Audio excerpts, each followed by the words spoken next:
Our lesson of reflection today is on learning in the home. There was a meeting in Saline, Michigan last night, Tuesday, 4th February, that made the national news due to the exhibition of children exhibiting in school that which they see and hear daily at home. The meeting was about racist comments in our school and was for all parents and guardians of children attending the schools of Saline, Michigan. But this wasn't just Saline, Michigan. This was St. Cloud, Minnesota. This was St. Cloud, Florida. This was Apple Valley, Minnesota. This was Apple Valley, California. This is Minneapolis, Minnesota. This is Minneapolis, Kansas. This is New York City, New York. This is New York Mills, Minnesota. This is every city in the United States. A parent was relating how his child came home crying daily from the horrible things said to him by only a few students. Horrible names no third grader should ever know, and certainly shouldn't be hearing repeated out of the other 8- and 9-year-old mouths. Then a white man in the back says, quite loudly, "Then why didn't you stay in Mexico?" The entire room gasped and turned to see who said this most racist, most hateful thing in a forum to combat this very type of hatred. "What's wrong with asking?" the white man mouths, unheard over the tumult of disgust, but is visible on the video. A black man rises. "This is indicative of what our kids are experiencing right there." The origin of the meeting was hate speech posted in group chats on Snapchat that was screen saved to show parents and responsible adults. Then the information about the racist bullying going on since at least the start of this 2019-20 school year, if not longer, came out. Dozens of students were victimized. Anyone who was not, number one, pure white, as the Michigans know, 2, not Christian, and 3, not an athlete, so served no purpose to the haters. But it was predominantly boys doing the hate speech and being publicly targeted. Young girls and young women are more vicious and more covert with their hate. They cause greater long-term damage with their words and their hate, and far more impelled suicides. The females are being very closely monitored, and all female siblings of the hate speech males are required to go through the same counseling, the same programming, to do what can be done to remove the home-born hate.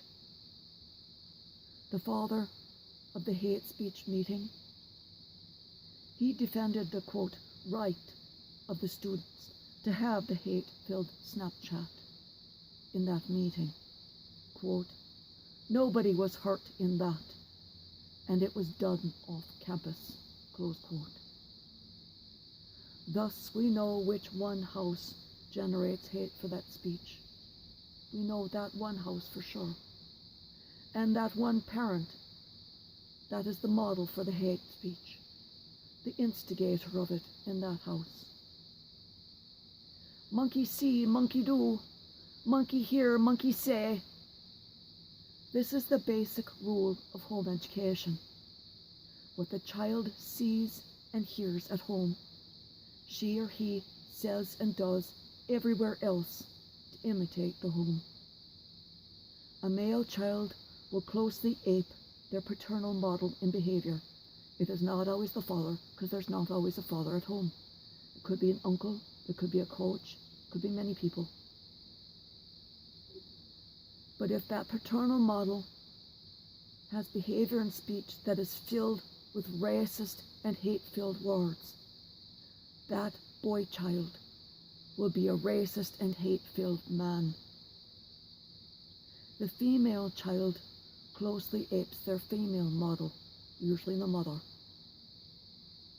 Though in teenage years they are supposed to separate from parents and cling to their peers, by then the models are well and truly set. A parent can't stop hate when the child is 13 years old and say, "Just kidding, look, all of my friends are black and Mexican." The child would just hate the parent for being weak and failing and falling through. Hate is the strongest emotion and most resistant to change due to how it connects to both the hormones of power, testosterone, as well as that part of your brain that deals with drives and the passions, the amygdala, which is deep in the brain, and the prefrontal cortex. The PFC, prefrontal cortex, is where they store the imagery of hate, and the PFC connects directly to the sexual drive. So they are getting sexual urges along with the hate when they watch those video games and getting stimulated and reinforcing the hate with sexual urges. Do you see why it becomes strong in adolescent males? To combat the hate in children, you remove the value of the hate. You take away the peer group. You remove all initiators and all things sustaining it. If that is a parent, you take the child away from the home.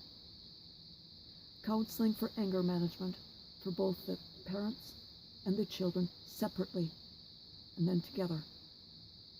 You must remove the basis for the hate, the enjoyment, the power, the sexual addiction.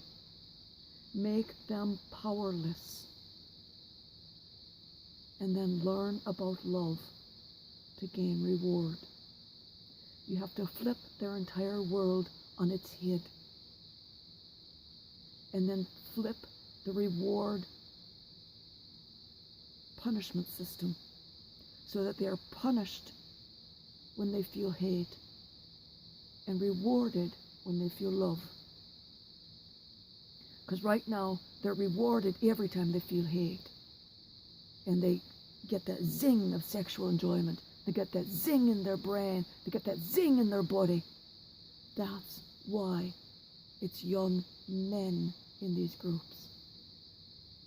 9 to 1 young men. The women are brought in through rape and through sexual domination. They are a specific type of woman in those groups.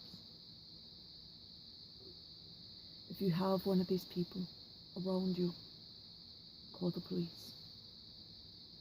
If it is a child, call Department of Children Family Services. May you find peace.